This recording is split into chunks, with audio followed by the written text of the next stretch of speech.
We are off and underway at Broadfield Stadium. West Ham from left to right.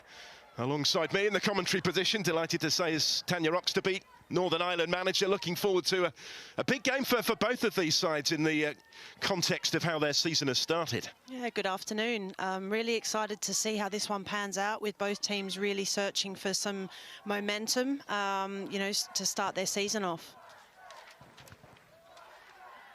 Yeah, it's there for them, isn't it? They've been pleased enough with the performances so far, not reflected by their points tally. Just one on the board for Brighton. And after London City Lionesses got their maiden win since promotion on Friday night, West Ham have been left on the bottom of the table, and they're trying to get back here. Psycho with a strong surge for Brighton, had a couple in the penalty area. In the end, West Ham did well to get numbers back around Kiko Saika, and did enough just about to deal with the danger. Yeah, really positive start from Brighton here, really driving at the back four from West Ham. And, you know, I don't think we can underestimate how important Fran Kirby's her role's going to be in today's game. A goal scorer already at the start of this season for Brighton, and the match winner actually in this fixture last season when Brighton won here by 3-2. They have the early corner. And it's delivered directly into the danger area. It still hasn't been dealt with yet, but it does in the end carry through to Shamik in goal. And straight back in goal after that injury suffered in the season opener against Spurs. A game I know you saw for us, Tanya. Yeah, they'll be really happy to have her back. You know, the communication and I suppose the organisation that she offers West Ham, and you can see it there, making sure that you know, she sniffs out that opportunity for Brighton and settles things down again. And great that she essentially only missed one game with that injury. Wasn't extended in the end here, but it might have been a little panicky for a moment or so prior to that. Saw a few of those in the first week. Now up the other end, here come the hammers, but that one is cut out by Charlie Rule. And West Ham will get a corner of their own, and Vivian Assay is likely to have a big part to play if they are to find their threat in the final third. She's key to West Ham and everything positive that they look to do, and you know, she likes to get on the ball and drive at defenders and make things happen, and we can see a really good example here as well, and she's managed to earn a corner for her team.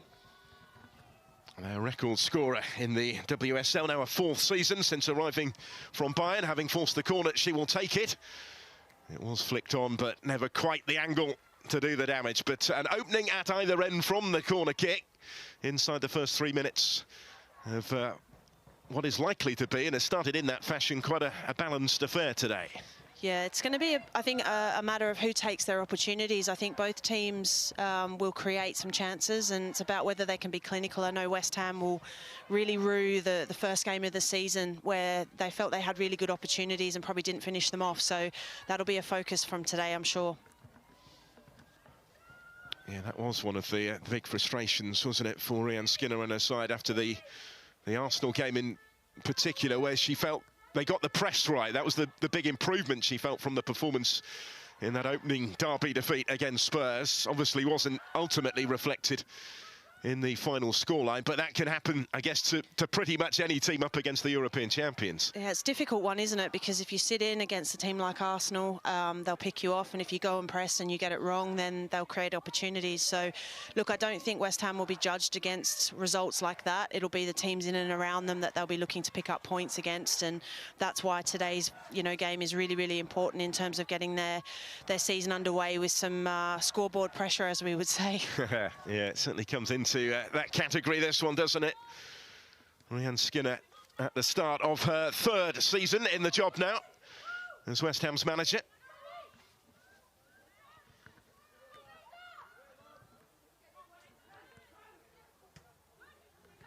It was neatly kept in play on the touchline.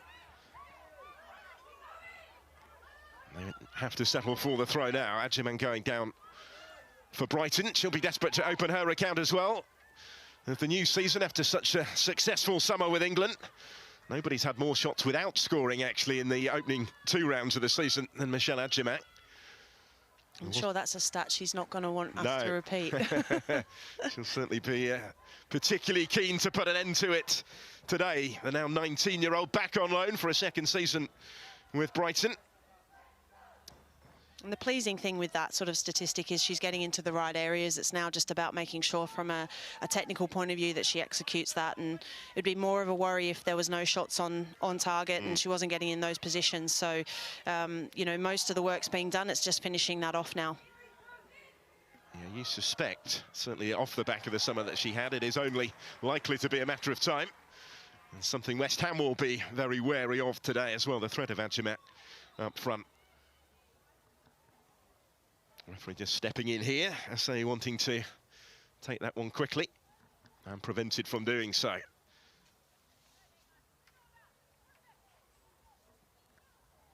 Early stages likely to be pretty instructive today, though, certainly on the back of those two opening games that they've had, the disappointments that they've suffered. Plenty forward in claret. I say, heavily involved in the opening exchanges. Gets it back again here and delivers it directly towards Wakey, who's always likely to be one of the targets in those sort of situations, West Ham's number 9. I think that's why I say he's so dangerous, because she can move the ball with her right foot, move the ball with her left foot. That delivery there is crying out for a touch, and you know, the quality that she offers in those wide areas is something that West Ham have you know, built their success on, and we saw it there again today. Rico Wakey trying to get on the end of it, has previous in this fixture as well. Her first goal for West Ham came against Brighton. She scored against the Seagulls last season as well, looking to open her account for the new campaign. Here is Adjamat. It's just nicked away from her by Denton.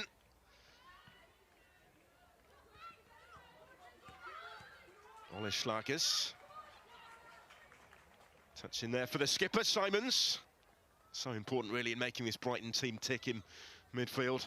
She's really grown into that leadership role, hasn't she? And, you know, as you say, she's really, really important at the heart of what Brighton do, and the link play, you know, in midfield with Kirby and Kankovic is really, really coming to the fore, I think, in the fluid play that they have through the central spaces, Brighton.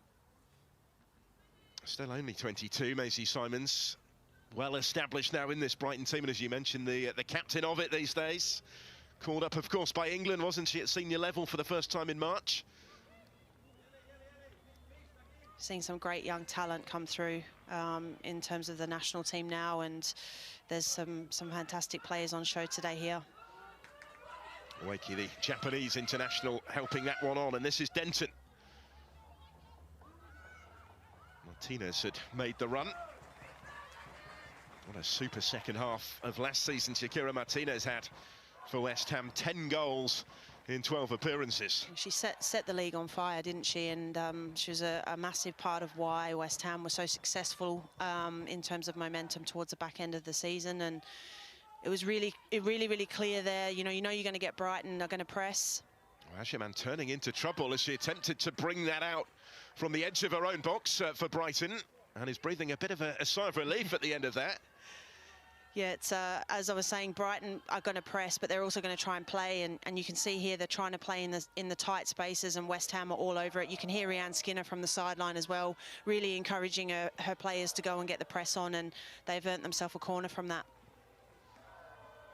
Something that she demanded that they do, having improved that part of their game against the Gunners, and you can see how it may well work here. Hanshaw's going to take the corner. Pretty comfortably headed away. Brighton had virtually everybody back in their own box, so Hanshaw might get another go. Still in there scrapping for it, and they have started, I'm sure, with the intensity that Rianne Skinner was demanding from her side. Yeah, you don't want to let Brighton settle in those in the deeper spaces on the ball, and you can, as I said, you can hear her really encouraging her players to go and get pressure on, and they've managed to get themselves a couple of different opportunities from throw-ins and corners from that. So it'll be something she'll want to see them continue on with. It's been a positive start for the Hammers in these first 10 minutes. Zadorsky touching there for Gori as well. And in maintaining that possession, they return to Shamek in goal. Ever present was the Pole in her first season at the club last year. Returning today after that one-match injury absence. Had to come off in the game against Spurs. Back on the ball here.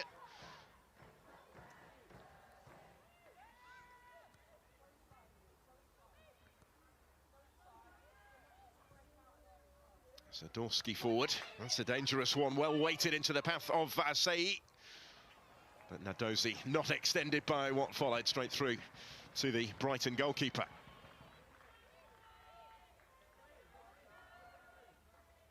Really good opportunity down this left-hand side again for West Ham, and you can see what Asai's trying to do, just sort of put it in front of Martinez there so she can run onto it, but the execution just not quite there.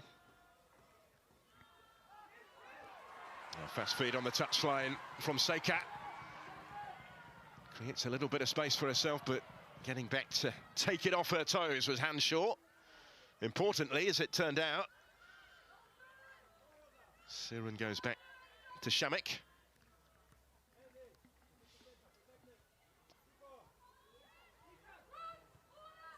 That was a little risky, and Brighton have it back in dangerous territory with Kirby. And Jemang! And surely on the follow-up, no. Well, incredible save from Shamek, who found herself in the right spot to keep out Michelle Adjemang.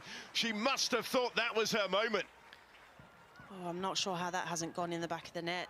Great press from Brighton. They win the ball back high out, which is a feature of their play, and off the back shoulder, heading down. All of the technical elements that you would want from a centre forward there, but straight at the goalkeeper, and secondary save there, and collects sigh of relief, really. Kafaji with the cross, and Adjemang must have thought that was her first goal of the season, if not the first one, which was well saved by Shamek, then certainly the second one on the rebound, but not so. And a big let-off for West Ham United. I think Shamek staying tall there and waiting to the last second really allowed her to be in a position to make that save, but you would expect Brighton to finish that one off, and should really be 1-0 up. Certainly the major moment so far, but it's the Hammers at the other end with a chance of their own. And Nadozi coolly deals with it when it comes her way from Vivian Asai, who has featured prominently through the first dozen minutes or so. And that cutting inside was a real feature of her in the first game when I watched them play Tottenham, and cutting inside and looking to obviously try and strike on goal, and not deterred by not sort of getting one on the board yet. She's continuing in the same vein here, coming inside and opening the pitch up and looking to get a strike on goal. Nadozi not extended, but being kept busy by Asai. We saw the Japanese colleagues together as well. They were in direct opposition today, Mikey Minami and Riko Ueki, but it's a duel being played in a really good spirit.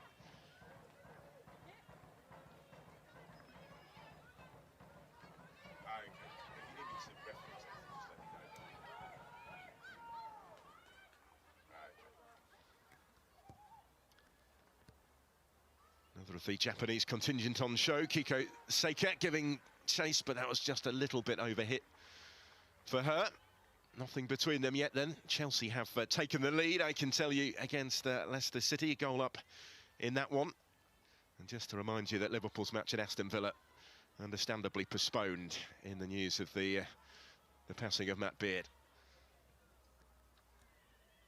That's set to be rescheduled at a later date. So West Ham will guide it back here for Shamek.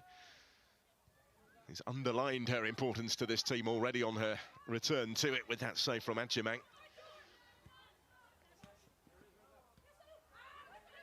Luke Denton, helped out by Wakey, who was dropping deeper, but it breaks instead for Simons to switch the play. Seika, as Hayes outside of her.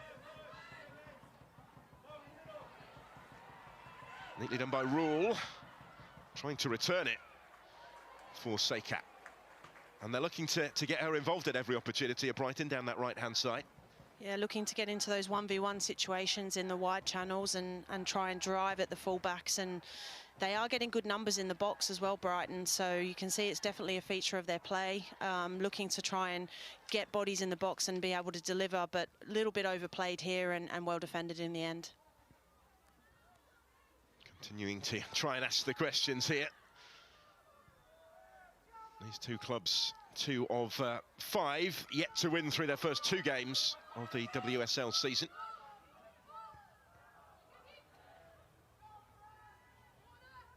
Only twice previously have Brighton failed to win any of their first 3 games at this level. That was their first 2 seasons in the WSL, but not since the second of those in 2019-20 have they gone 3 games without a win at the start of the campaign. Of course, they started so impressively last season, didn't they? Winning 3 of their first 4. Only lost 1 of the first 6. And they were right up there challenging for the Champions League positions at the winter break.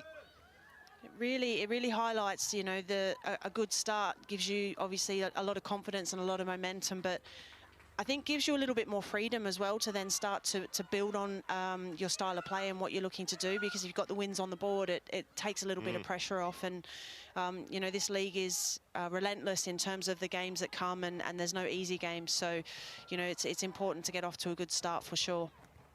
It was certainly the primary reason why Brighton were able to go on and achieve their highest ever finish and set a new club record for points in this division, despite falling away a bit in the second half of that campaign. Won 5 of their first 8 in the WSL last year, only 3 of the 14 fixtures that followed. Desperate to return to winning ways today. Kefadji will certainly feel that she has a part to play, joined on loan from Arsenal, for whom she featured 10 times in the top flight last term. Ola Slagers is the one that will swing the cross in, and it's only just wide. Just missing that far post. They had plenty packing the penalty area. Charlie Rule was the one on the end of it. Really well worked here from Brighton, and a great delivery, you know, and headed down, back across goal, everything that you would ask for in those situations, but just missing the accuracy from Charlie Rule there. And, you know, Brighton have had some very, very good opportunities. They'll be, I think, a little bit disappointed they haven't taken the lead yet. Yeah, there's 2 big chances now, isn't it? And if that had dropped just the other side of the post, I'm not sure Shamik was getting it. No, would have been really well placed.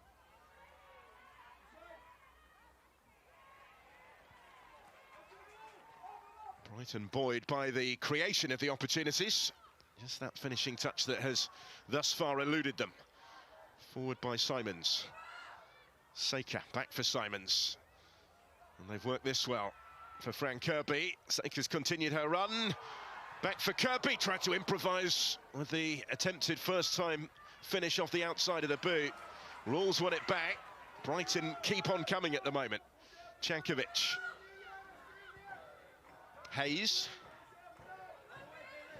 Good period of possession, isn't it, from those in blue and white? And it's Fran Kirby again, just creating little overloads in, you know, in those spaces that are really difficult to get any pressure on, and making things tick for Brighton in that sort of final third. And that's why she's such a great player. Is you can see her again now just drifting out onto that right-hand side, really trying to draw West Ham out. As important as ever. We've seen that at the start of this season, Fran Kirby. Now her second campaign with the Seagulls. All that success with Chelsea, the 3rd top scorer in WSL history.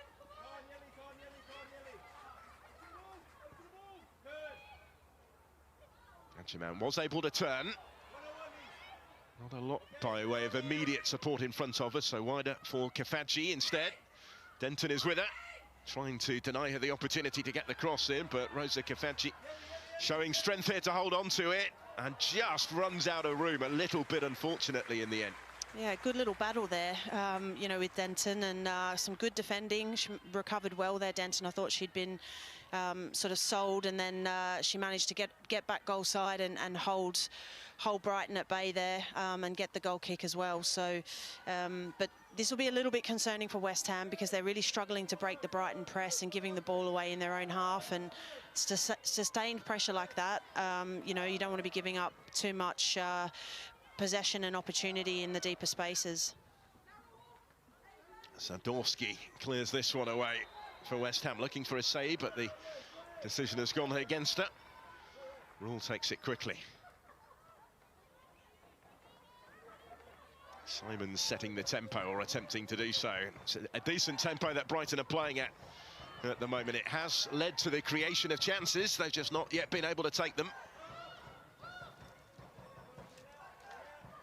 Well, left a little frustrated that it finished 0-0 in their opener here at home against Aston Villa. They had 18 shots, did Brighton, in that game. Only 4 of those were on target. Nobody on the end of that for West Ham. Say's ball. I guess Martinez was the closest in the vicinity, but not close enough. Lower fullbacks there from West Ham really helped them to be able to get out and draw Brighton a little bit lower down with their press, and they were able to play out through Say out through the left-hand side there. And I think that's something that West Ham are going to have to continue to look to do, because once they can break that initial sort of pressing line from Brighton, they do get some time and space. Yeah, they'll have both seen bits in the first 20 minutes or so that they can work with, certainly. But here come Brighton again, although the flag is up against Kafaji.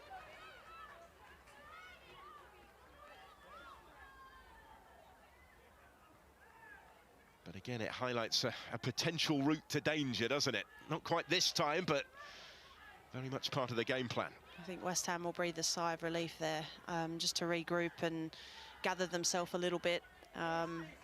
Really assess, you know, where they want to be playing in the spaces. And I think one thing from West Ham is that they look like they're actually playing with a double, like a low double pivot in the build, and that's great. It's drawing Brighton lower, but the space then is a little bit higher. They're not quite recognising that just yet. Fascinating tactical tussle developing. It's going to come here for Kirby. That usually spells trouble. Wider for Kafaji. Denton again sticking to her task, preventing the cross from coming, albeit at the expense of the corner this time. It's a great battle between those two out here on the left-hand side, and it's going to be interesting to see, because if Brighton continue to use that space down that left-hand side, I think West Ham are going to have a think about the shape of the press and what they're looking to do there, because you don't want to create that many opportunities or allow that many opportunities down one side of the pitch. Midway point of the first half. Another Brighton corner to come. Frank Kirby to take. Deeper delivery this time, but a towering header is in! And Brighton have made the breakthrough. And it comes from the Seagulls set piece. This time, it was perfectly placed. Caitlin Hayes might just get the Seagulls season up and running here on her first appearance of it. Well, we said in the lead-up how important Fran Kirby was going to be, and she has delivered that on a dime, straight on Hayes' head there, and she's not had a lot to do. It's a great header, but essentially she's just had to basically keep that on target and use the momentum of the delivery that Kirby's put in there. And it's a deserved lead for Brighton. You know, there'll be a bit of relief around that, I think, because they've had a couple of really good opportunities, and it's a great finish. Took it really well. Hayes up from the back. The former Celtic player who joined in January comes up with a big moment here at an important stage of the game.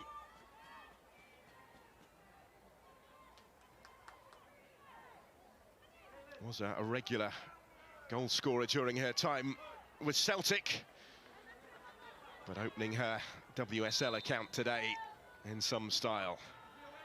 And as you say, Tanya, Brighton will certainly believe that they are value for the lead at this point.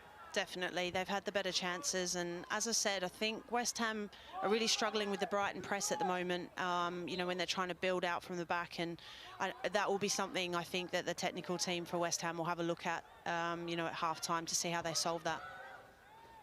Yeah, they've got to try and find a response now. Lions in cloud and blue. Sadorski.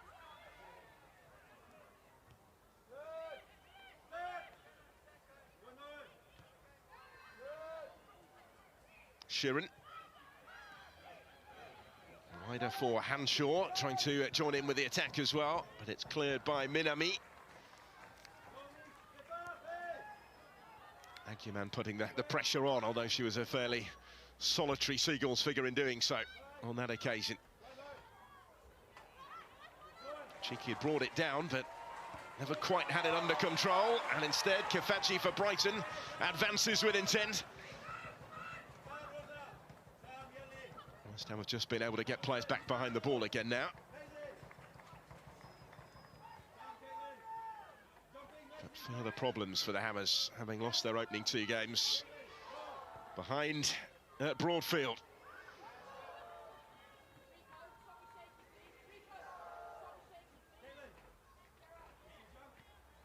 And in the context of those opening 2 defeats coming into this, it's a real test of character for her side now, isn't it? It is, away from home, you know, probably not the start they would like in terms of the control they've had in the game, so, but definitely solvable problems, so looking to address some of those at half-time. And look, I think for West Ham, they'll take confidence in the fact that they know they can create opportunities. They probably just need to tweak a few things to get themselves on the ball a little bit more consistently. They'll be hoping for a role reversal from their previous game, because they did actually score the game's first goal against Arsenal. That Van Domselaar own goal last Friday. And they were still on terms going into the second half of that one before losing it 5-1. What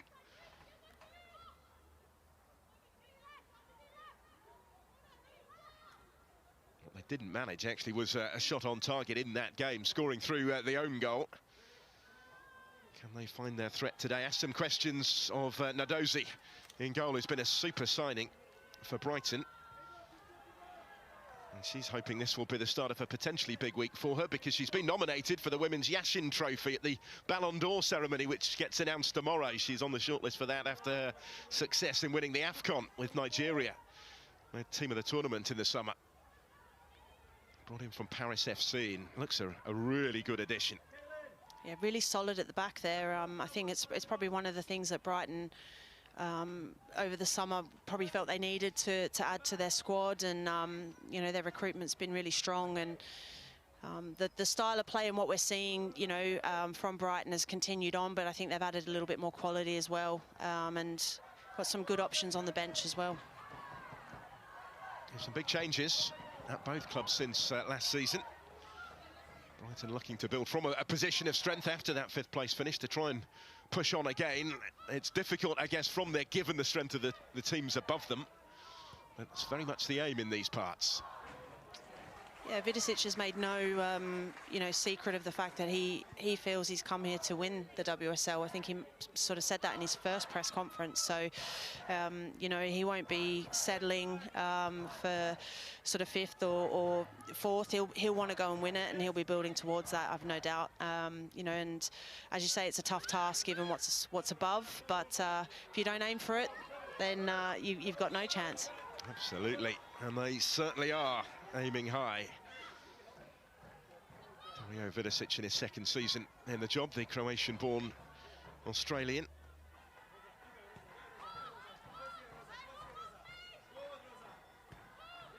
His dad, of course, Rado, part of the staff as well as the head of women and girls coaching since January. They'll be pleased with what they've seen so far, but West Ham trying to change that. Comes through again for Chianeka Nadozi, who was also successful at club level last season, part of the Paris team that won their domestic cup. Played over 100 games for them before switching to England's South Coast for this season.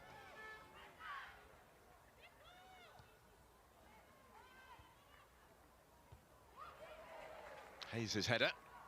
Adjemang rising for it, up against Nystrom.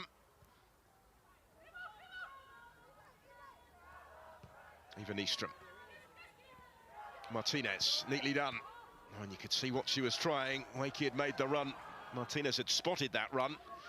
And so too had those in blue and white. I think they need to get her in the game more, Martinez, because she's got such quality on the ball, and we've barely seen anything of her. Say's ball in here, deflected, which took some of the sting out of it, and saw it fall fairly favourably actually for Katrina Gori, the captain, but she didn't really catch hold of it with conviction. No, I think, you know, again, it's Asahi down this left-hand side, and, you know, I think Gorry didn't get over the top of that one, and but West Ham need to get their better players on the ball and start to control the tempo a little bit, and Martinez is one of them, and she's drifted out onto this right-hand side now. I think Rhiannon Skinner has switched her over in a hope that maybe she might be able to get on the ball a little bit more and get control of this game in possession. Yeah, plenty to work on half an hour in. Of course, going back to last season, it is 4 straight defeats for West Ham, and 5, which they are in danger of doing as things stand, would equal actually their longest ever losing run in the WSL. First set back at the end of 2023. And away from home, it's only 1 win in their last 17 games in this division. You've got some right stats there, haven't you? Gosh, West Ham fans don't do any of my games. Yeah, don't do any of my games with stats like that, please. But every game is a chance to change it. That's the beauty, isn't it? And that one away win in the last 17, it's worth a reference. It was the 7-1 win at Crystal Palace, their record victory in this league. I think the positive for West Ham at the moment is it's only 1-0, and as I said earlier, there's small tweaks I think that can help to get a little bit more control in this game, and that will be the pleasing thing from a West Ham perspective, is that they're not out of it. It's not that they've been completely outplayed, but I think some small tweaks might help them get control of the ball a little bit more. Zadorsky who clears that one away. Yeah, certainly the damage could have been greater by now. Back to Shamik. Made that super save from Adjamang earlier on. And somehow afforded a chance to make the second one as well. But West Ham have lost it in dangerous territory here, and it bounces off the top of the bar. That was not far away. Out of very little, really. There didn't appear an awful lot of danger. And that was so close from Simons. And again, it's the Brighton press, reading the triggers, jumping, going all together, and Simon's picking it up. You know exactly what she's trying to do. She's had a look to see where the keeper is, and she's executed that really, really well. Very unlucky, just clipped the top of the crossbar, and that should be a real warning shot for West Ham about the areas that they're looking to play in. Frustration for Maisie Simons there, because she'd been alert to the opportunity and very nearly made the most of it. Scored her first ever WSL goal back in November of 2021, that injury time winner against Leicester City.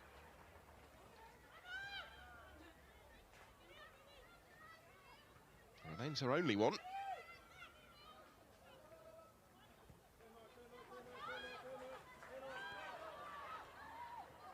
Schlagers is going to get the decision here. She tried to fend off the challenge of Martinez anyway, but some assistance arriving from the referee in the end. Some real patience from Brighton there in their build-up with their midfield players, just getting on the ball, standing on it, allowing the players ahead of them to then get into really dangerous positions between the lines, and when they're ready to go forward, they look to play, and I think that at the moment is a little bit of the difference between the two sides. Full of confidence, Brighton, don't they? Particularly at the moment. Schlagers and Kirby both stand over the free kick.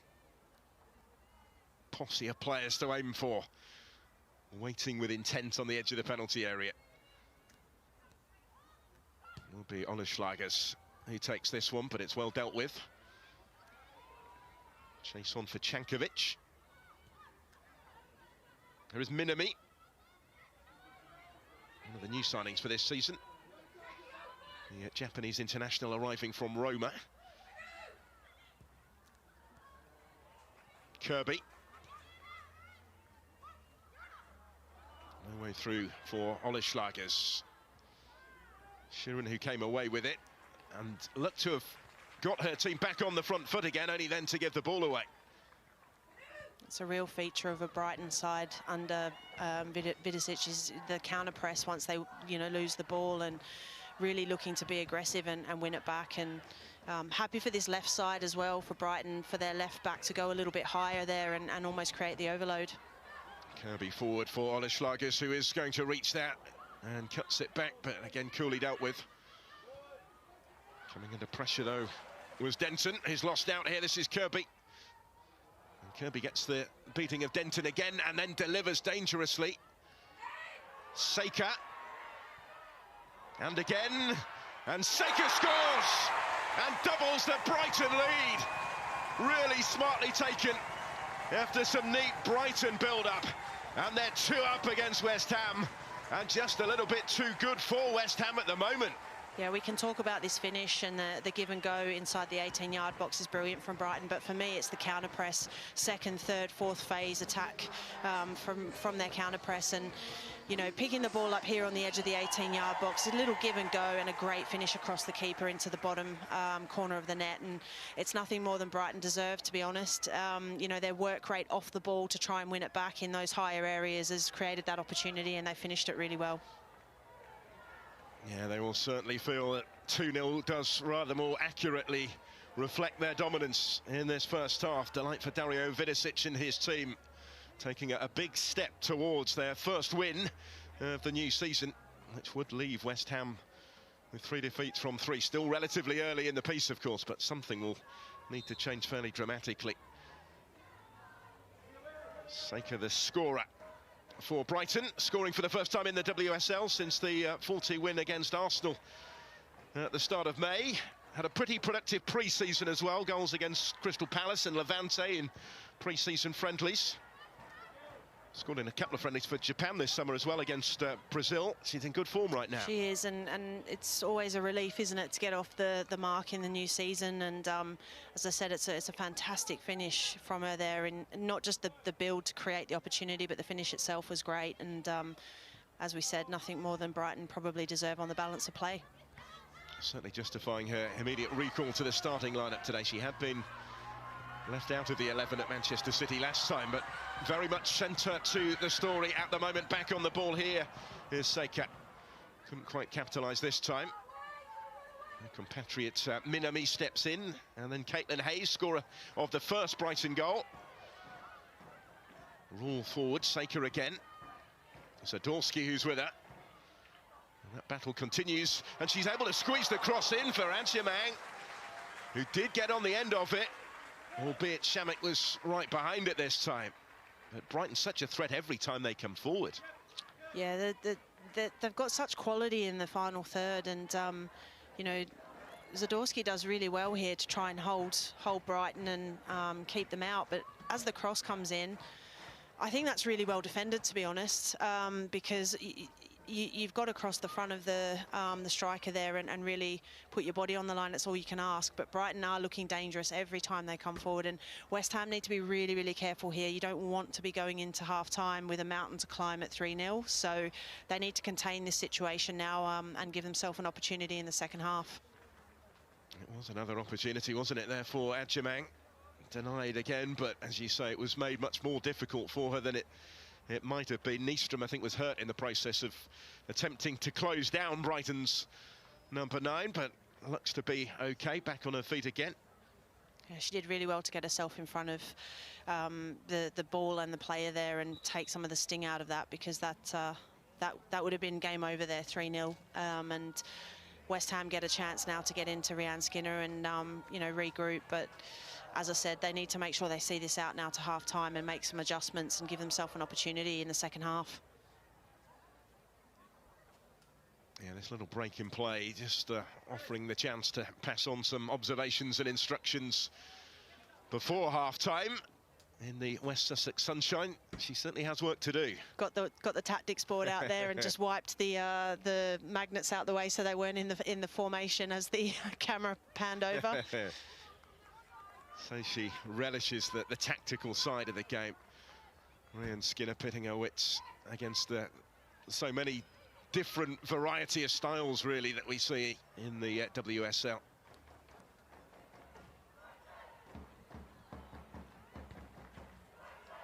And it's a real balance, I think, of the players that you have at your disposal within your squad and what style suits the strengths that you have in your squad, and then obviously on top of that trying to recruit for the style that maybe you want to play, and trying to get that balance right is difficult in a really, really competitive league. Yeah, big turnover of players again over the course of the summer, as West Ham look to build on last season.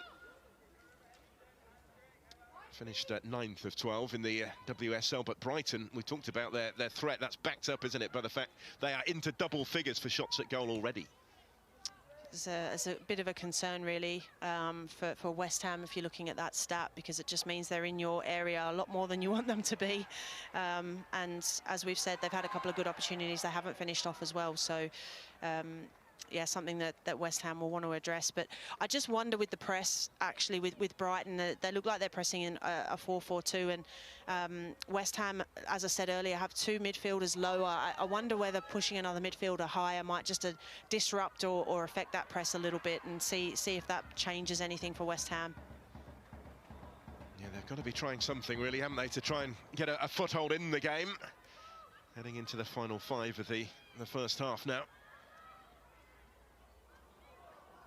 6 of those 10 shots that Brighton have had were on target as well. Says much about their threat.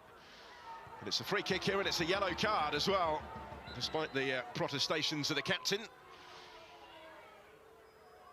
She very much felt she got the ball there, and this replay will show she did, but she probably went through Asai to get it. So got to be careful now for the rest of the game. Sitting on a yellow in midfield, it's a difficult one. Yeah, makes her job an awful lot trickier, doesn't it, in that part of the pitch. Confirmation of the caution for Maisie Simons. It's the first of the game. Zadorsky, former Spurs centre-back, reunited with Rehan Skinner. Over 100 caps for Canada. They don't come much more experienced at the back than Shelina Zadorsky. That West Ham defence has had an awful lot to deal with in this first half. Can those further forward and something to work with, really. Change the narrative a little bit heading for half-time.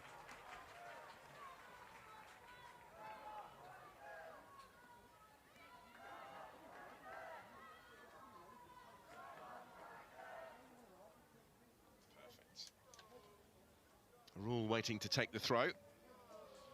Former Sydney player had injury issues last season. That hip problem kept her out for the vast majority of the campaign. Starting her 3rd season now with the Seagulls. Well, Seika's done well to keep that in. Had very little room to operate in. Has support from Adjamang ahead of her.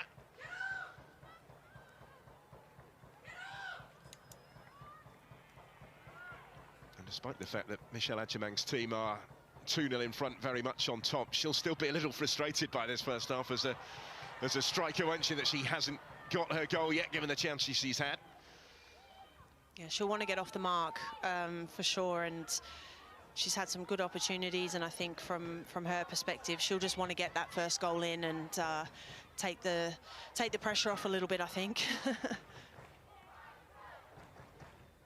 As I mentioned, it surely is only a matter of time, but until it happens, it'll be weighing heavily on her shoulders. Young Player of the Year last season, when first joining on loan from Arsenal. Back for more after the success of the summer at the European Championship.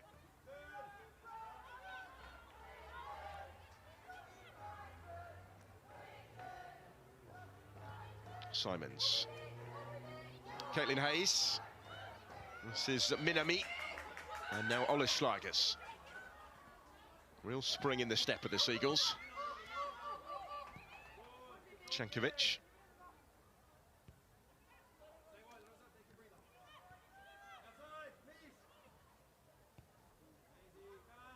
Simons looking to switch it wider. It didn't quite come for Seika.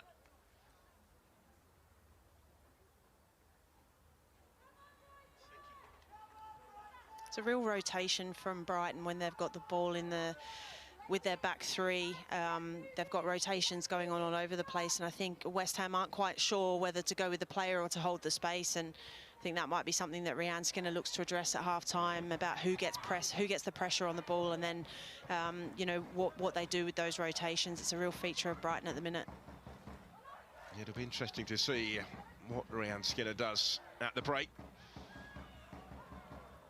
Not quite there yet. We're expecting at least 3 more minutes once we get to the 45. West Ham were winners when they last met Brighton in February on home soil in Dagenham by 3-1, but they lost 3-2 on their last visit here. Seem to remember, actually, in that game, Saker scored to make it 2-0 Brighton.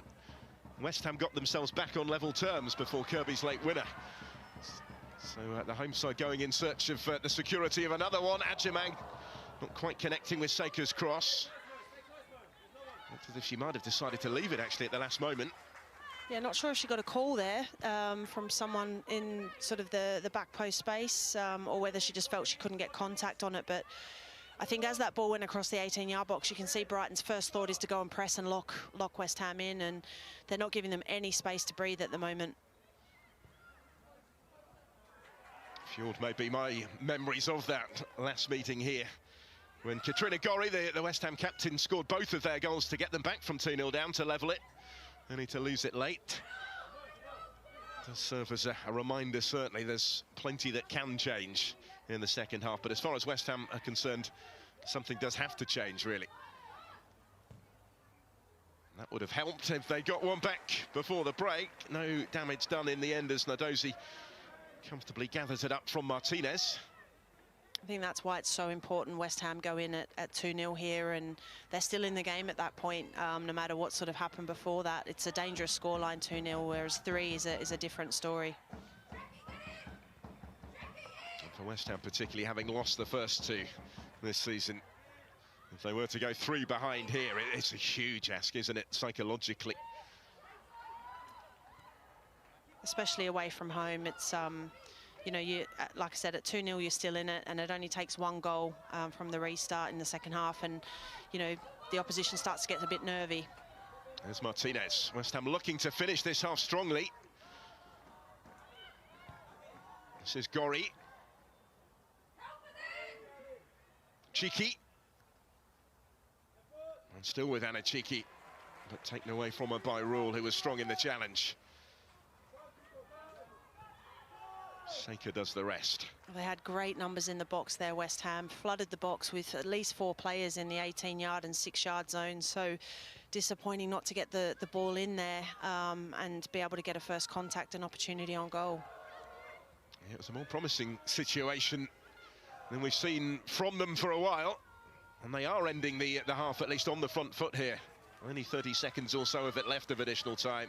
And it's just not quite happening once they get to that final third. Brighton will just be really happy to see this through now to half-time, and you know, go in and reset themselves and give themselves every opportunity in the second half, and just control what's left of this first half now. Yeah, if they get to the whistle as it is, and it appears they will be delighted with this first half showing.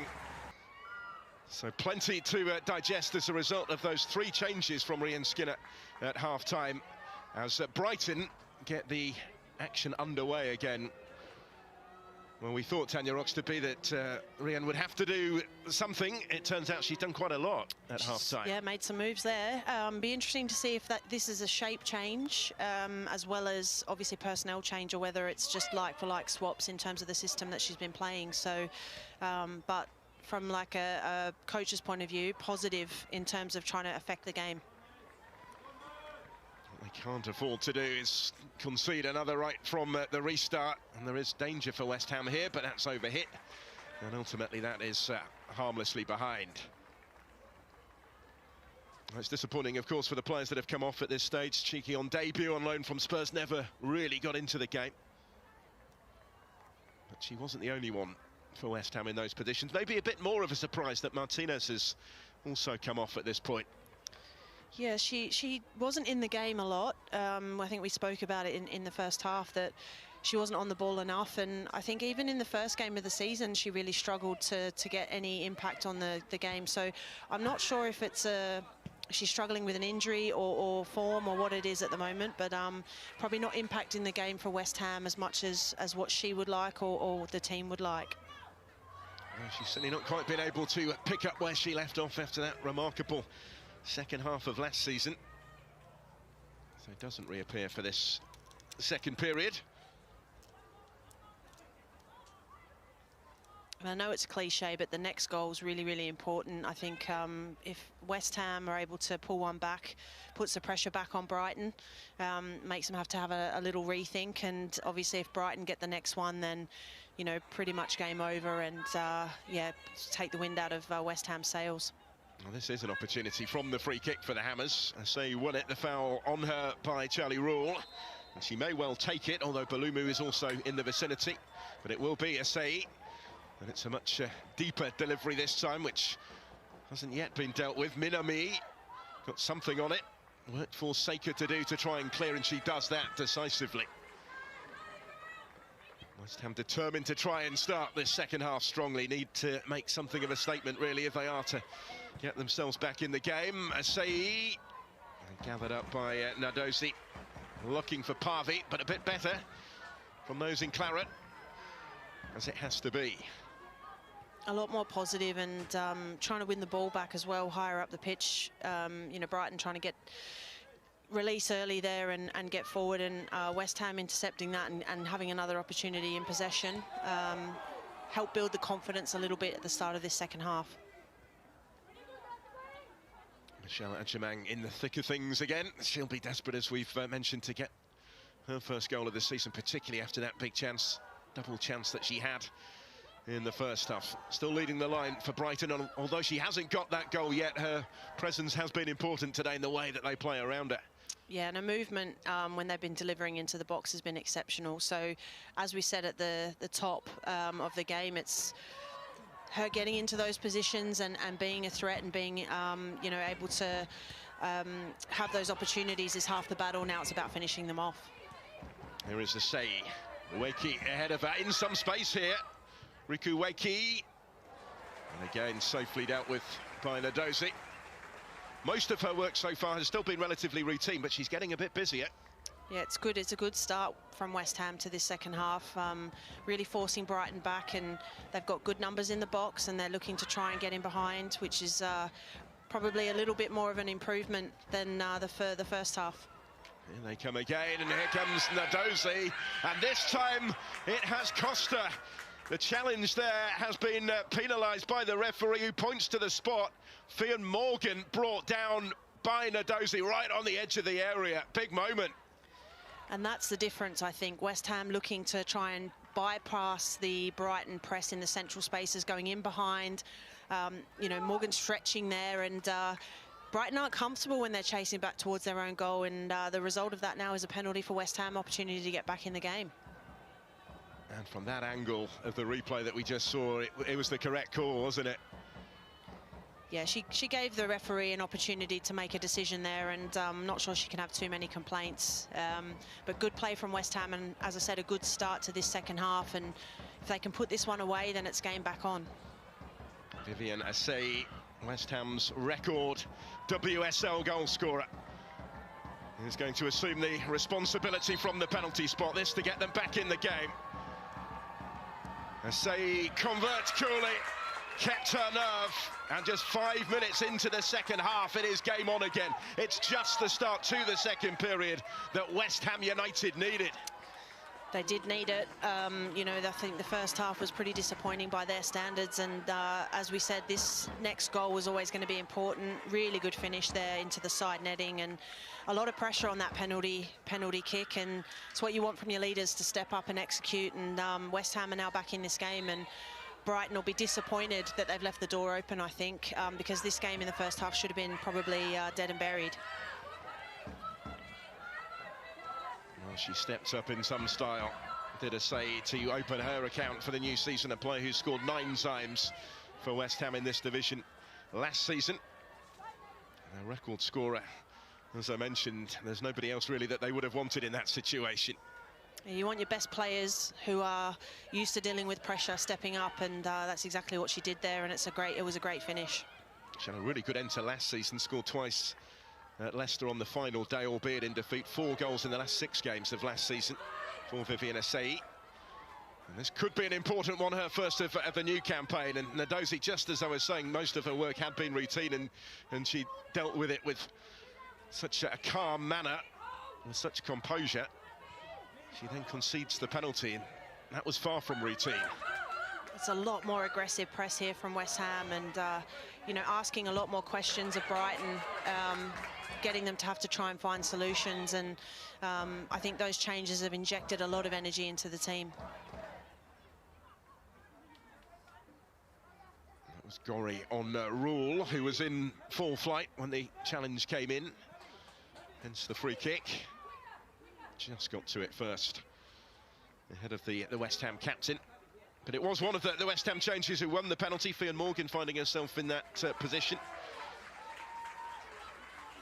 Brought in for this season from your former club, Bristol City. Yeah, good addition for West Ham, and really pleasing to see such a positive impact coming off the bench, and getting herself into really awkward positions there where, as I said, the referee has to make a decision with that contact from the goalkeeper, and she's helped drag her team back into the game now. It could be a different game from here. West Ham will certainly hope so. The side have given themselves something to work with now, found a foothold, which was elusive really throughout the entirety of that first half for them. But as we mentioned in the first half, they do have previous, as recently as last season, in coming back from 2-0 down at Brighton to level it. They will hope for a different ultimate ending this time after Fran Kirby's late winner on their last meeting here. 4 of the last 5 visits to Broadfield Stadium have ended in a Brighton victory against the Hammers. But only one of the last 4 home and away have been won by the Seagulls when these two teams have gone head-to-head. That's in contrast to the 6 previous meetings where Brighton won all of them. But such is the significant shift in personnel that we've seen over the summer. I'm not sure quite how much you can read into that.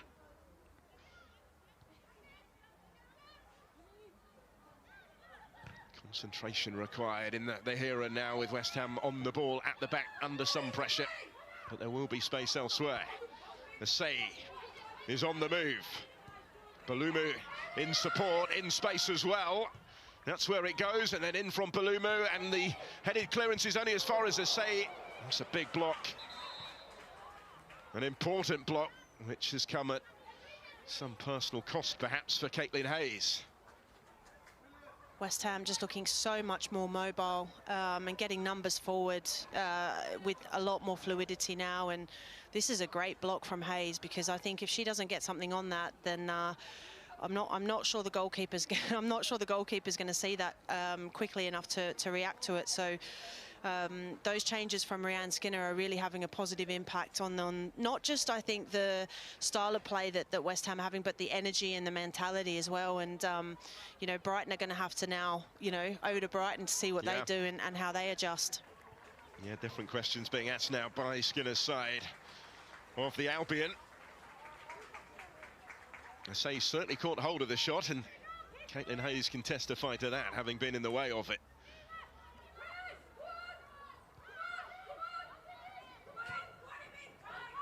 Temporarily down to 10 whilst she receives some treatment. And you can hear Rianne Skinner demanding to get pressure on the ball there, and this stretch from Morgan on the right-hand side is causing Brighton all sorts of problems. I think they're going to have to adjust their starting position for their back line, and offside there, but she is causing all sorts of problems down that right-hand side.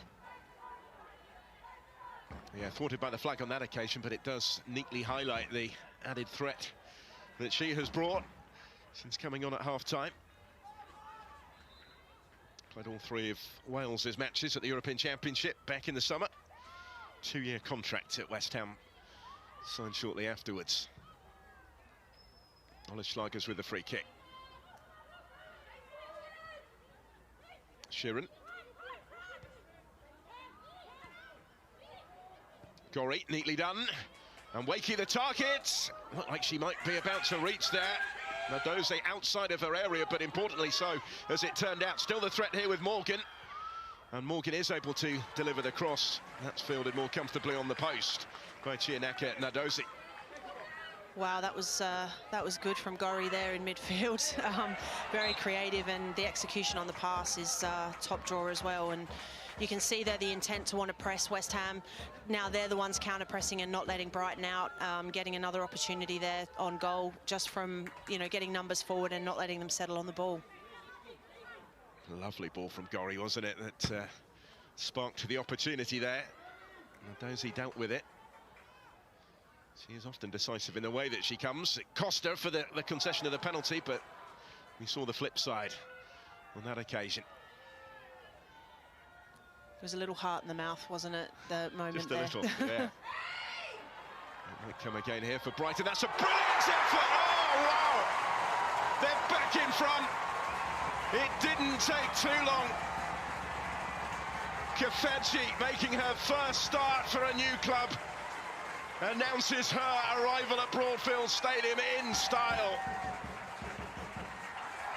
3-1 in front now. That two-goal cushion swiftly restored.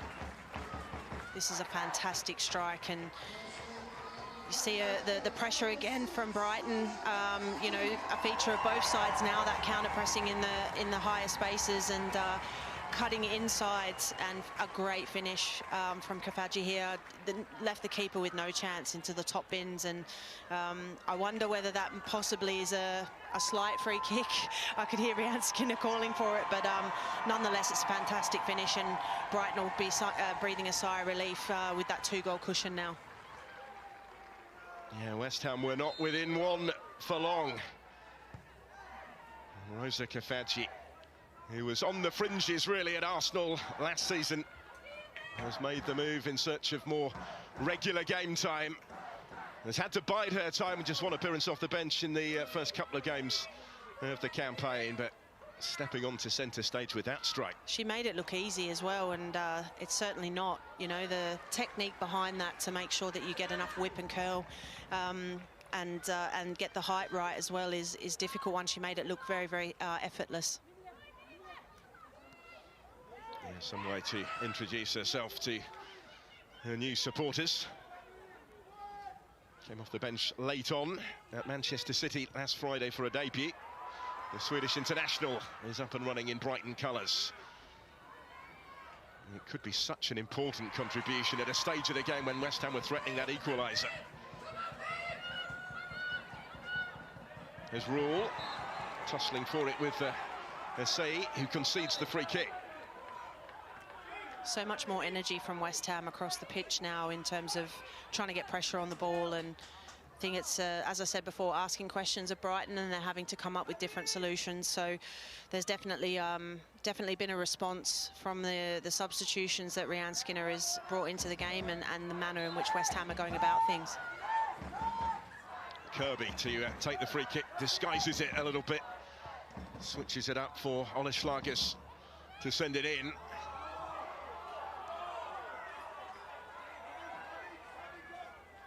It's certainly been an eventful first hour in West Sussex.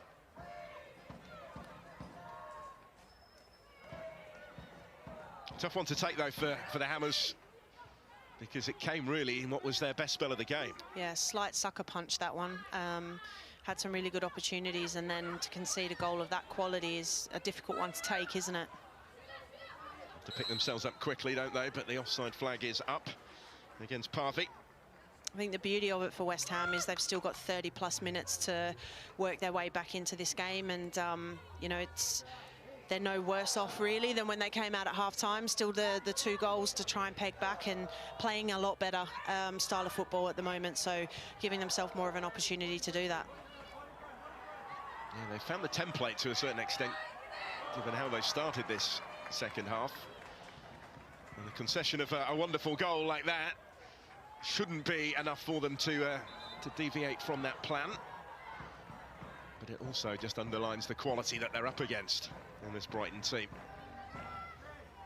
And I think that's probably the main difference, if I'm honest, with a Brighton side that's building now, is the quality that they have at their disposal. And I think they've always been a really hard-working team. They've always been a team that's showed up and, you know, every single week given 100%. But the quality now that they have on the pitch with the likes of the players that they've brought in is really turned the corner for them. So Simons who swings it in, and Kafaji on the end of it. That was nearly another one.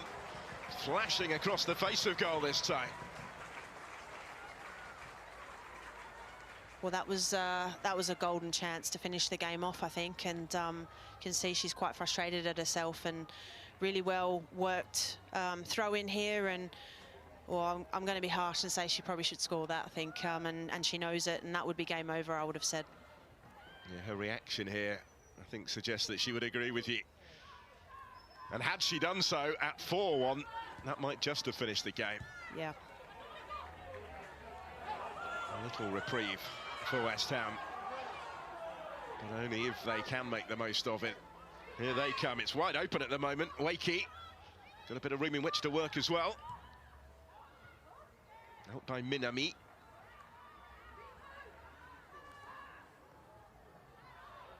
Kafaji caught in possession. There's Gori. Fionn Morgan.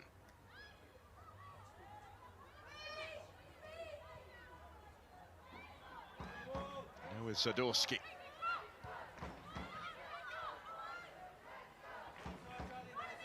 Wakey for Asai. Just showed a bit too much of it to Nadosi in the end, did Vivian Asai, trying to take them all on, really. It's where you wanted to get on the ball, though, in those wide areas there, facing up, getting herself into 1v1 positions and really driving at the opposition. We saw it probably in the first maybe 5 or 10 minutes of the game, and then didn't really see it after that. And this is where you want to, you know, to be picking the ball up and making things happen with her quality. Some reward to come from the corner. So he certainly has been at the forefront of West Ham's attempts to get back in this game. More is required. Balumu. Out by Minami. Asai. Sizing up the cross, it's a good one as well. Wakey was attacking it off the line. And out for Gori and blocked away. Still, it won't quite go in for West Ham. Morgan this time might get another go. And they have to settle for the corner, but that Brighton defence coming under real pressure. This is some game now. Well, I tell you what, Ajaman may not have scored a goal, but she's just saved one there, and I'm pretty sure it's her that's cleared this off the line. Good numbers in the box from West Ham. Great header there to clear off the line, and gets out again here, and I think it may be her that blocks the next one as well. So what you want from your centre forward. Yeah, twice in the way in her own area. Asai's corner again. Out by Hayes.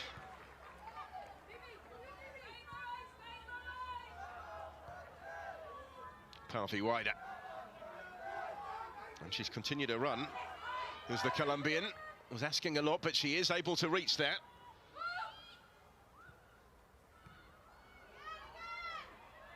Kafaji under pressure.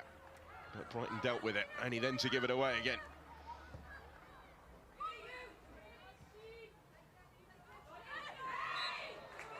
It's Brighton now that can't seem to get out of their own half, and West Ham really penning them in and forcing second, third phase opportunities. And I think Pavi's been excellent since she's come on with her energy, and not just her quality on the ball, but her pressing off the ball and hurrying the Brighton backline in terms of the way that they want to distribute the ball, and it's creating all sorts of problems for Brighton now.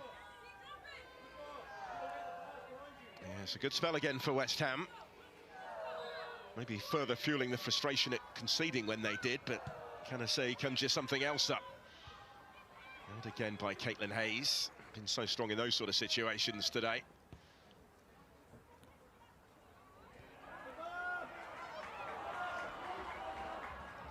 Look at that, they've levelled up the total number of shots now.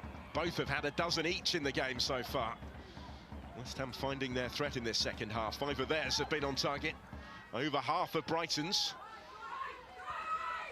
But it is the Hammers in the ascendancy as they look to trim back that lead once more.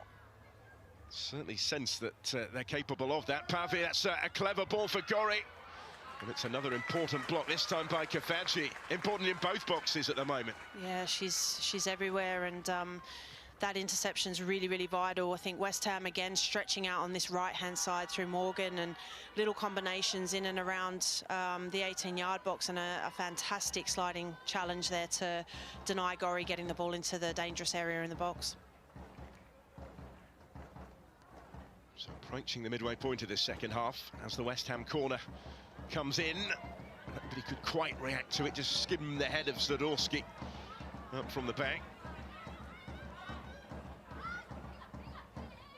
Katarina Gorry will reach it. There's Parvi, Copa America runner-up in the summer with Colombia. Came off the bench in the final. Actually missed her penalty in the shootout against Brazil. Balumu. Asei swings it in too close to the goalkeeper as the game does edge into its closing quarter now, but West Ham certainly have not given this up.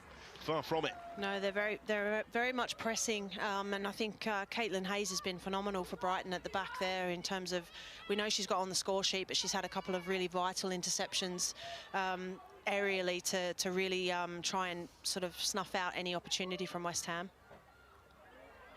Yeah, she's been excellent doing the day job as well, hasn't she, back there for Brighton. They will certainly know they still have plenty of work to do if they are to see this through and claim their first win of the season.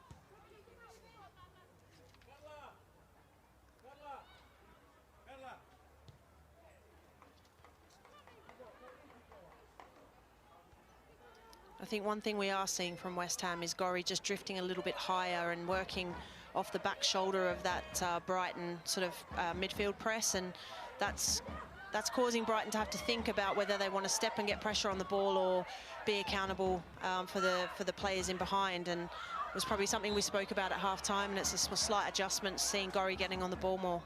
Yeah, it's made a difference, hasn't it? Brighton are going to respond and make a change of their own shortly. Nadine Nordam is being readied. But here's Wakey for West Ham. And still, Brighton with plenty back. Simons was just able to reach that before it came for Katrina Gorry. And clears it away. Really good positioning there from Simons to make sure that she's picking up those deliveries into the box and supporting her back line and pushing, obviously, Brighton up a little bit higher up the pitch as well once the clearance goes. This will afford the opportunity for them to make a change, or potentially more at this stage of the game. A bit of activity on the touchline right now.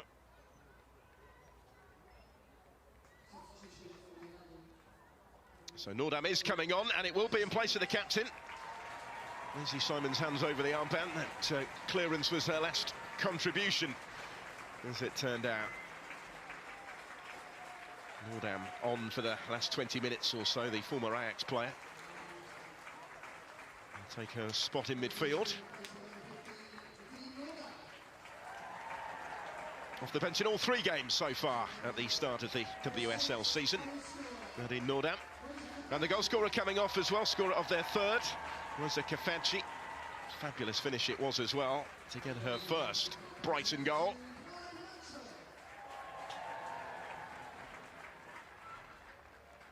Her part is played.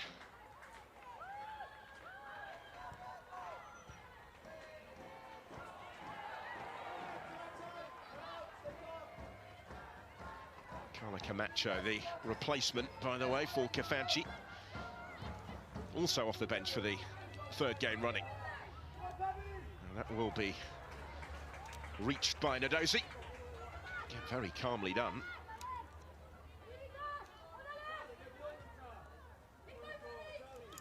Gets a little longer, Camacho, today for Brighton.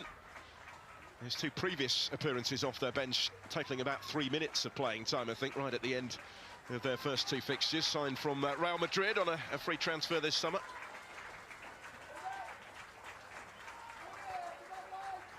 Further underlining, really, the strength in depth, Tanya, that you were talking about Yeah, they are building. You know, they've got options off the bench, haven't they? And I think every club that's...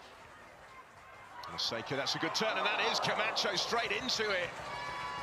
And nearly straight on the score sheet. After the lovely turn, she might well feel that she should have been. Yeah, got herself in a great position there, and anywhere other than at the keeper, I think she scores there. But just highlighting again how dangerous Brighton can be in and around those tight spaces, and she'll be disappointed she hasn't put that in the back of the net. Yeah, did wonderfully to open up the clear side of goal, but just couldn't quite find the finish to match. And certainly at this stage, if Brighton were to get their fourth, you would suspect it would very much finish off the match. And I think that depth is something that every club now that's wanting to compete in all of the competitions, you know, cup competitions, league competitions. That depth's so important, and Brighton, you can see, are slowly starting to build that depth, where you can impact the game, obviously, with the players that are on the pitch initially, but also, you know, if things aren't working or you need something different, you've also got that option off the bench as well. Very promising position to be in, isn't it? This is a promising position for West Ham on the pitch with Wakey. Balumu will reach it. Inside Minami. There's Morgan. Not quite. 4-3 on Morgan. Adjamang. A lot of good defensive work for Brighton. We saw that double clearance a few minutes earlier, but the presence in her own half of the field has often been required as well.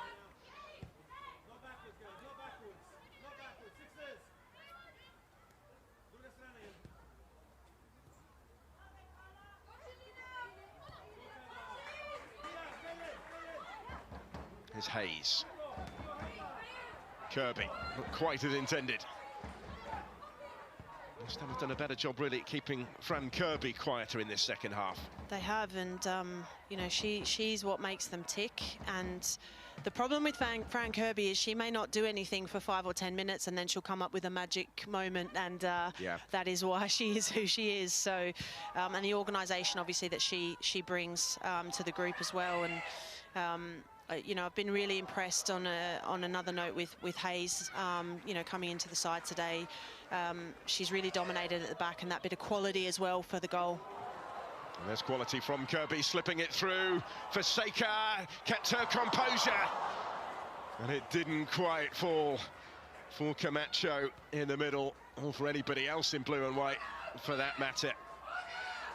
Brighton nearly out of sight, and they will come again here. They're queuing up in the middle this time. Again, Camacho was the target. Not only as far as Cankovic this time.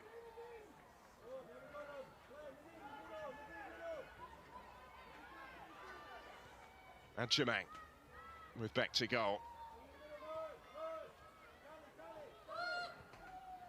Nordam.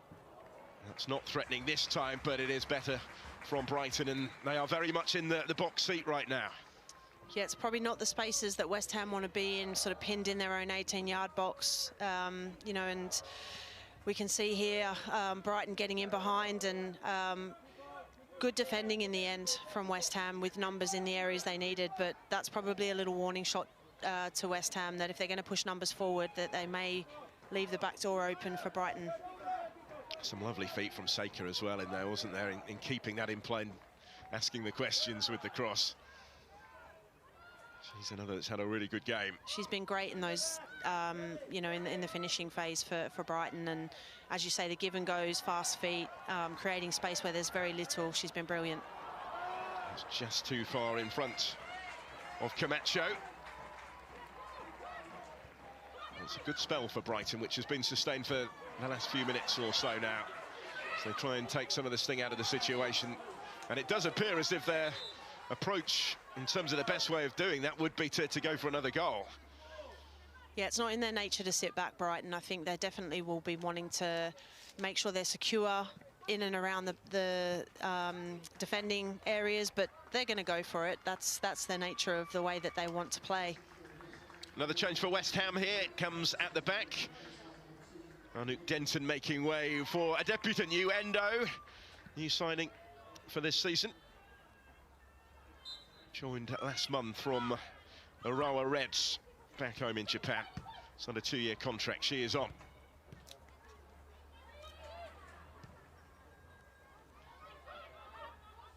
Compatriot Wakey is the one putting the pressure on at the other end of the pitch here, but it's guarded back by Hayes to Nadozi. Kirby. Time to assess the situation before playing it into the feet of Carla Camacho.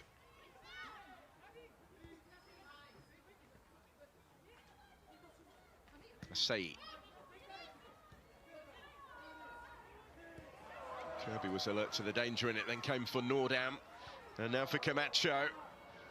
Unable to play that into the path as intended of Ola Slagers, and now there's space in behind her for Endo, her first involvement since coming on.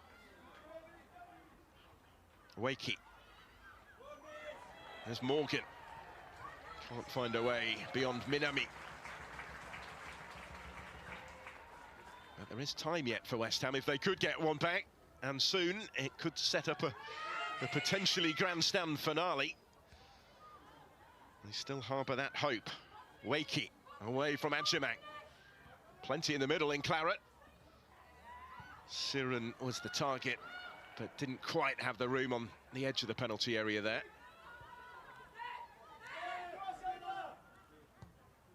Zadorski. Wakey is wider. Still with Wakey. Morgan! And Nadozi down to make the stop. Importantly so. Had her post covered as West Ham tried to pick her way through again. Yeah, West Ham down this right-hand side, you know, causing a threat with a really attacking fullback as well in Endo now joining in, and it's Morgan again making that forward run into that space, and it's a really, really good save to keep Brighton with the 2-goal cushion. More work for them to do maybe from this corner kick. Adjamang heads it away, once again helping out that Brighton defence.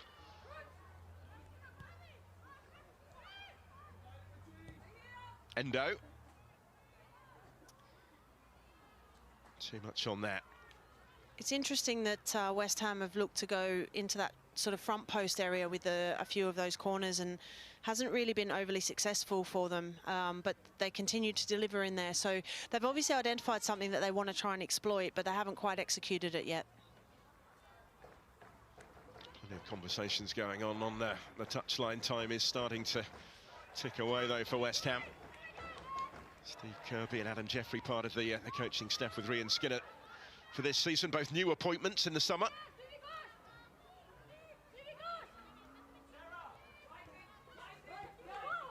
Kirby.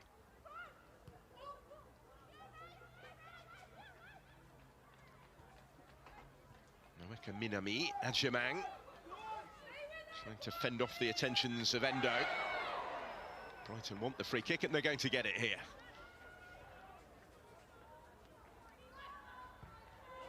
And maybe as frustrating as that is to give away a free kick in that space, I think that's the difference between maybe West Ham in the first half and the second half, is they're getting tighter, they're getting closer to Brighton, and they're asking more questions of them when they're in possession, and I think that will please Ryan Skinner in terms of the improvement from the first half to the second half. Yeah, they've been much better after the break, haven't they? But is it going to be a case of too much damage having already been done as we go into the last 10 minutes now of the 90? It is a hectic stage of the early season for these two sides. We'll be in that midweek League Cup action as well. West Ham's next game is another London derby, actually away at Charlton on Wednesday, when Brighton make a relatively short trip to Portsmouth. And these two clubs actually in the same group of that competition. They'll meet again next month on match day 2 of the League Cup. But here comes Seika for Brighton as they look to put this one out of reach in its entirety. Camacho might get another go to make something of it yet. There's Chankovic, and now Frank Kirby. Camacho. Kirby getting it back from Rule. And again, it's all going through Frank Kirby. Nordam opted against the shot, leaves it for Rule to try and deliver the cross. Instead, she may yet get another go. West Ham felt there was a push off the ball there. Nordam instead will dink it in. Out by Zadorsky. Only as far as Nordam, who's stretching to try and make something of that. Katrina Gori comes clear, dispossessed by Adjamang. Here's Kirby. Michelle Adjamang. Nadine Nordam. Amongst all that frantic passage of play, she was still able to take her time to assess her options. Brighton keep coming. Chankovic also has a little bit of room to operate in here.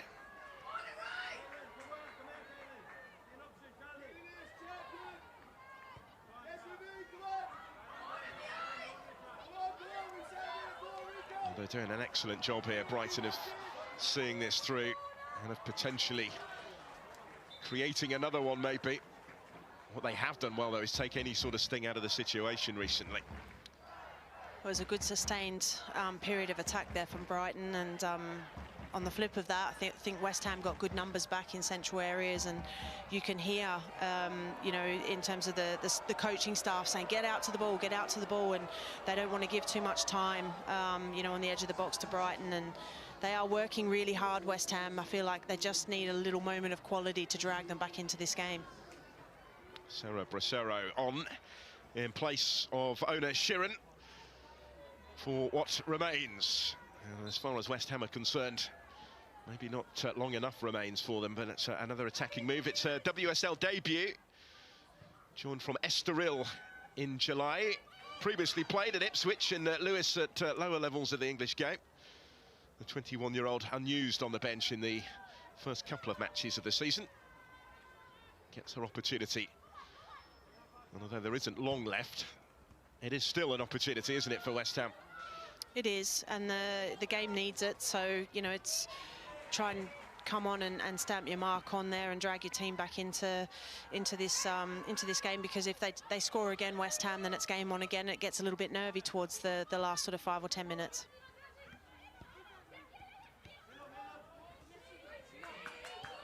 Kirby did well to hold on to that under pressure. The rule goes back to Nadozi.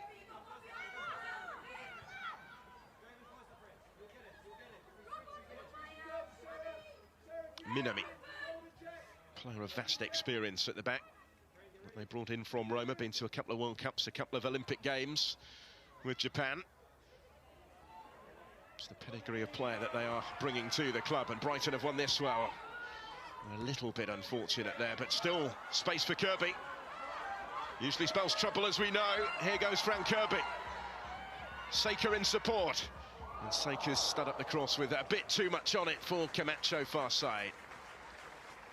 She's been excellent today, Saker. She's been involved in everything positive that Brighton have done, and she's worked really, really hard without the ball, but she's also brought a lot of quality with the ball. And not sure if that was a shot or a cross, but if it had gone in, she would have claimed it as a shot. But she's been such a bright spark for Brighton this whole game, and that just highlights the quality that she has, and she'll be disappointed she hasn't executed that.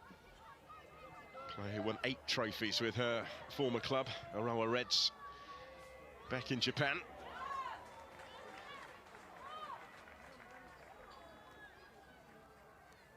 She does link so well with Fran Kirby. I think they're both very intelligent footballers, and you can see in terms of what they're trying to do, they're very much on the same page, which I think helps both of them get the best out of themselves.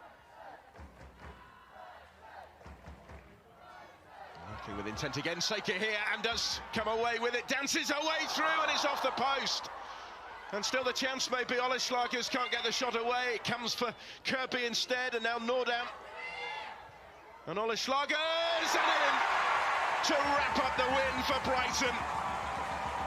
They have the 4th goal that they've been threatening. And going into the final 5 of the 90 now, they are out of sight. Well, that will be a relief, I think, for Brighton. I think they should have probably been a little bit more comfortable in the first half, and West Ham, to their credit, have come out and tried to make a game of it in the second. But I think this just highlights exactly what we've been talking about all game. You know, the first phase with obviously Saker trying to get in behind and it bouncing off the post, and then Brighton keeping it alive and working the edge of the box. You know, Kirby trying to switch out, trying to make enough room for the shot there, and I think the goalkeeper might be a little bit disappointed she hasn't dealt with that, but credit to Brighton because, as I said, they kept the ball alive, second, third, fourth phase, shifting it and creating space for the shot, and comfortable now for them for the rest of the game. Yeah, got a hand on it, but couldn't keep it out.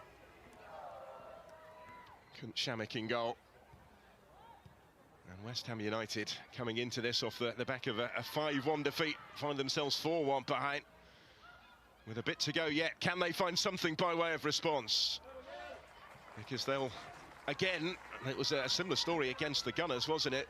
Feel that this scoreline does not necessarily tell the whole story of the game. Persistent play to keep the danger alive from Bracero. And yeah, there was a foul in there on Camacho.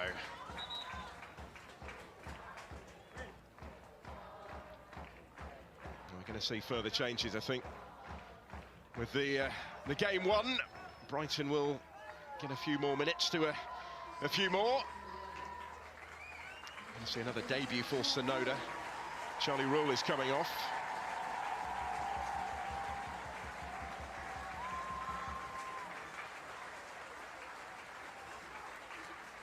And so into the action comes Marid Oe for the final few minutes. Fran Kirby's part is played. A little unusually maybe in a scoreline like this, he isn't amongst the scorers. There's the debutant, Fuka Sonoda. Another also signed from Urawa Reds. She's the younger sister, actually, of Ryotaro, who plays in the J-League for Yokohama F. Marinos. Further increasing that Japanese contingent at the club.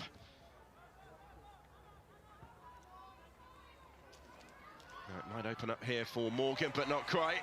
Another Japanese international, Minami, who deals with it decisively.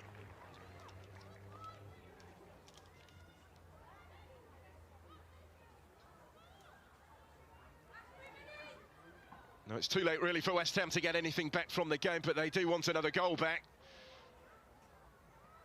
They would feel that that would be a slightly fairer reflection, but it's the way their season's going so far. Morgan does squeeze in the cross. Wakey couldn't quite turn it in, and nor could Asai far post.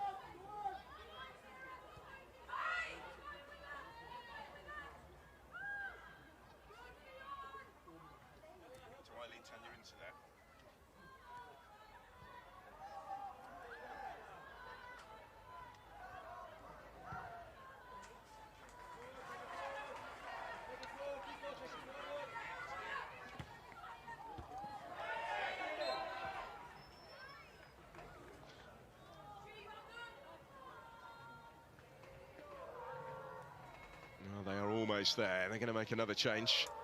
Seika, who is down. Seika, who doubled the lead for Brighton in the first half. It was back in the balance for a while, wasn't it, after that Asai penalty? But the Seagulls responding superbly with another couple of goals of their own.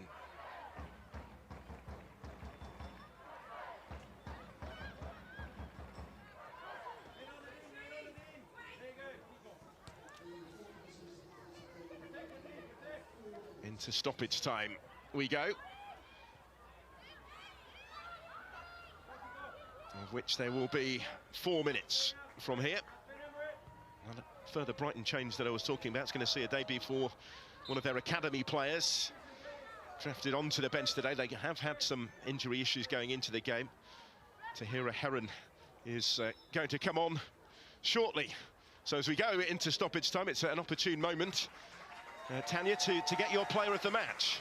Well, it's as if it was by design, but it's Seika, and I think, look, she has been at the heart of everything positive that Brighton has done today, and she's got on the score sheet, but her work in tight spaces in the finishing phase has been a joy to watch. So she is my player of the match. Super showing from Seika today, and she can enjoy the final few seconds of it, and certainly Tahira Heron can enjoy her first appearance for the first team in this division. Plays for the under-19 side. Brighton have earned the luxury, really, of being able to make a change like that at this stage.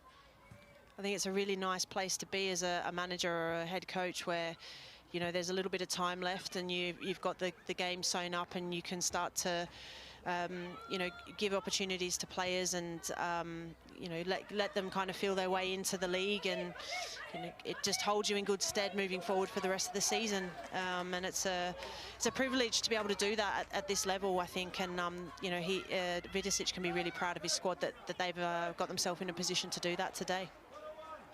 Well, here goes Heron. Can they match Arsenal's margin of victory against West Ham last week? There is time yet, maybe halfway through this period of stoppage time, with a corner to come. Another of the substitutes getting involved with it as Sonoda comes across.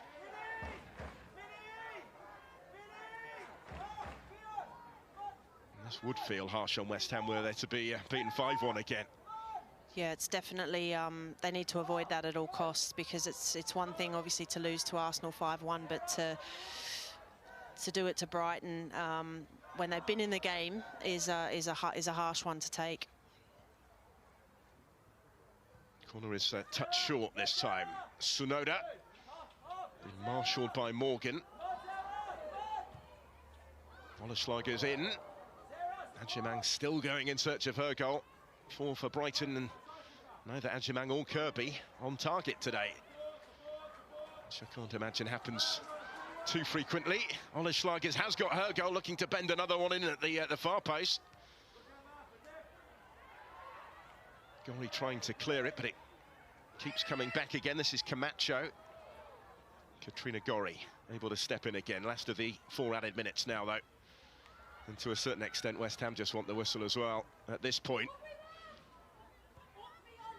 It's really pleasing for Brighton to get a result like this, and as you say, not have those 2 names on the score sheet, because it just shows that they can get goals from other avenues and they're not reliant on, you know, on Kirby or Adjemang. They've got goals coming from all areas, and that's so important if you want to be successful in this league. Shared them around, certainly at Broadfield Stadium today. Really effective display from Dario Vidicic and his team. On a day when, to a certain extent, the football is secondary after the news about Matt Beard, of course, the former West Ham manager. Brighton, though, have really put on a show today, and West Ham, who got themselves back in the game early in the second half, have been beaten before the finish. Yet again, some positives, but no points at the start of their season. Here's Pavic. Can they have the final say in the scoring at least? Pavic's cross was a decent one, helped by Cankovic, though. And that's some hit. It was moving in the air, wasn't it, from Balumu, but as it turned out, moving into the gloves of Nadozi.